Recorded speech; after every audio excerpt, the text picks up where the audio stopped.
And so anybody just takes a phone and says, oh, this plane crashed. I wish that so and so had been the one in the helicopter and had died. The last time the GJA came to me, I mentioned to them that as the world changes and new technologies come, we're moving from not having just the traditional media into having what we call the new media. These are all the new social media instruments like TikTok, like Facebook, like X, and all of them. And so the traditional sense of journalists like you, most of you trained and working in media houses that have a corporate identity and can be held responsible for the information that you put out, is beginning to change. We have a new crop of I'll call them neo-journalists, who anybody with a phone and a camera can report news or comment on national issues. Now the point is, who holds those people responsible? And that's what he's saying. If you go to some of the WhatsApp platforms, or you go to some of the commentaries in the TikToks and others, we have what we call hate speech, incitement to violence. Those are criminal. Despite the fact that we have removed the criminal libel laws, there are some laws that make such people accountable. Because if we don't regulate that sector, it can lead this nation to war. There are some of the incendiary statements that have been made in the Boko situation that are fueling some of what is happening there, making people hate each other and see each other as enemies. It's been the same in the Gonja Brefo thing. Some people fanning and inciting violence against each other. This falls in the ambit of the National Signals Bureau. And so the National Signals Bureau now has the technology to use your IP number and find you wherever you are. So I'm sending a signal to Ghanaians that we can find you those doing those hate speech and things. We'll use your IP number, we'll trace you. And when we trace you, we'll deal with you under the criminal code for inciting violence and disturbance of the peace. But I believe that beyond that, we must start making regulation for this new media, because it's unregulated. And so anybody just takes a phone and says, oh, this plane crash, I wish that so and so had been the one in the helicopter and had died, and dwarfs have eaten him in the forest. I mean, why would you say something like that?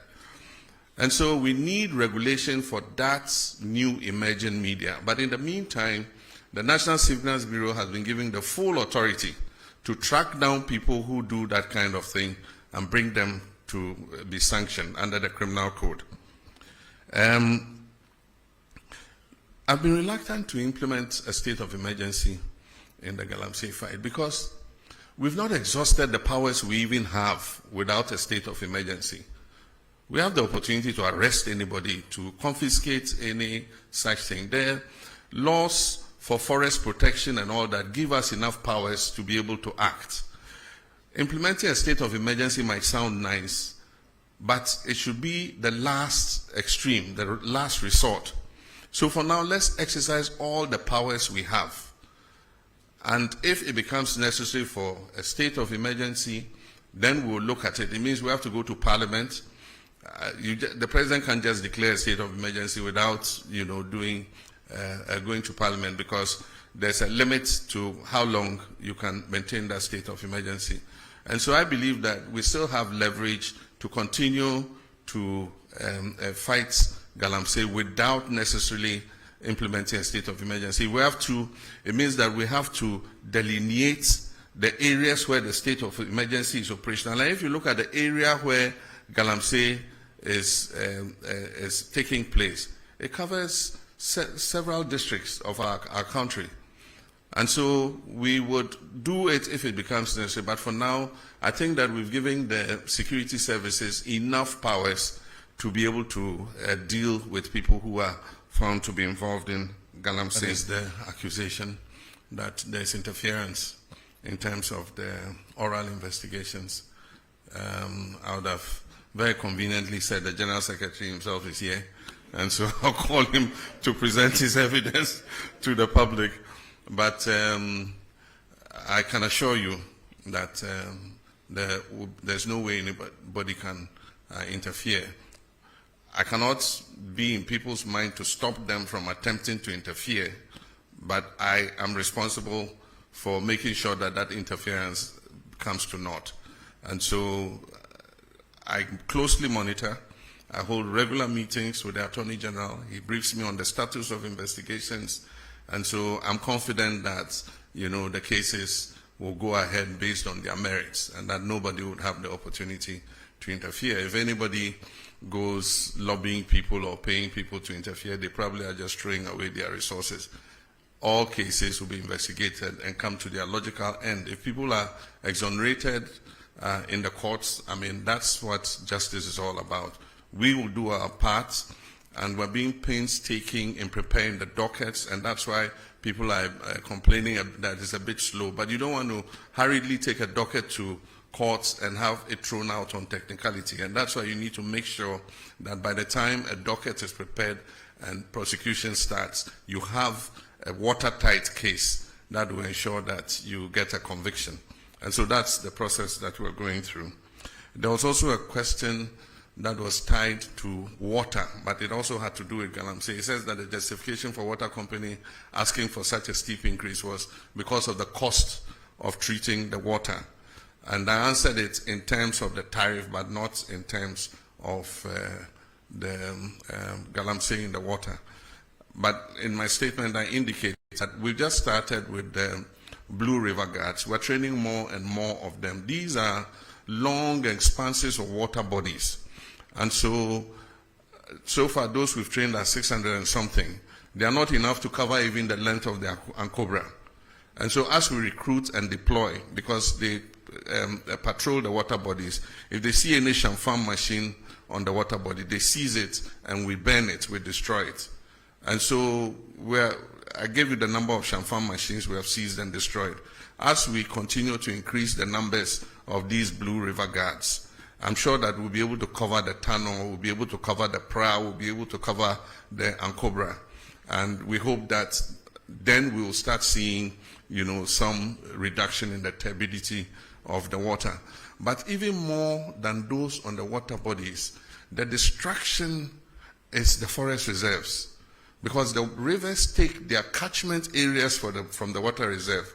So if you destroy, from the forest reserve, if you destroy the forest reserve, the river or the stream will dry up. Because where it takes its water source will no longer exist. And so that's why at the beginning of the struggle I said our focus is going to be on the water bodies and the forest reserves. And then we can stretch out to other areas. So as we train more Blue River Water Guards, we would see an improvement in the turbidity levels of the waters.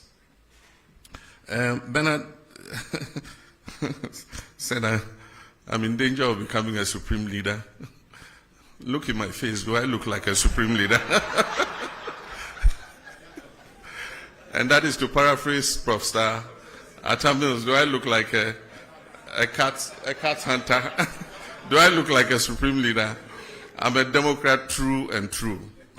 And even when we attained 2/3 of Parliament, I said that we're not going to use it to ride roughshod over the minority, and that we're going to give opportunity for democracy to flourish. And so we don't intend to use our 2/3 majority to steamroll our democracy. We believe that even though the people of Ghana gave us that overwhelming majority, it wasn't meant to turn Ghana into a dictatorship.